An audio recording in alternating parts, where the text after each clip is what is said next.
An intensive investigation continues into the terror attack on 4 U.S. Marines at military installations in Chattanooga, Tennessee.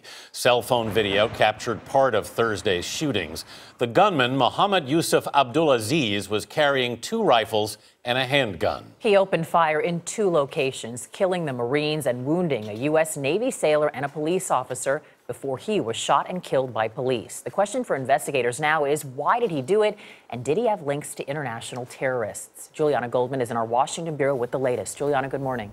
Good morning. The FBI says they are treating this as a terrorism investigation, and they're pursuing more than 70 leads, both in Tennessee and elsewhere in the U.S. The communication devices and computers believed to have been used by Abdulazeez are at the FBI lab in Quantico, Virginia. Investigators are also focusing on a 7-month overseas trip he took last year that included time in Jordan. Intelligence officials say they're looking for any details about who Mohommod Yoousuff Abdulazeez visited, stayed with, and communicated with while he was overseas in 2014.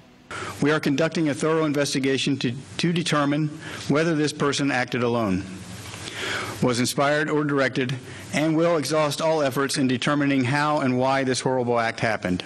On Friday, FBI Special Agent in Charge Ed Reinhold said a team of investigators was looking at every aspect of the 24-year-old's past, as well as his digital footprint, including social media activities and online postings. Like the 2 blogs investigators have discovered that are attributed to Abdulazeez.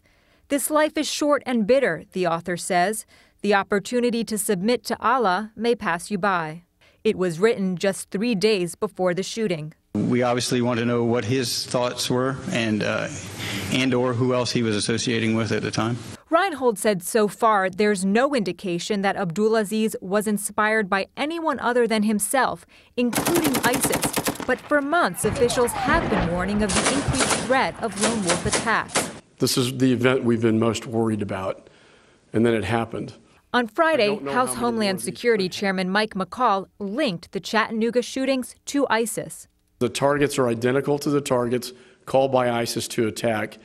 So my judgment, in my experience, is that this was an ISIS-inspired attack, and it has been opened as a terrorism investigation by the FBI. As investigators dig into the alleged shooter's background, people who know him say Abdulazeez seemed like a normal American kid. He was a wrestler in high school.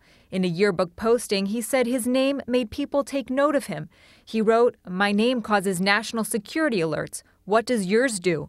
And he graduated from the University of Tennessee at Chattanooga with a degree in engineering. In mid-April, he was pulled over for driving under the influence.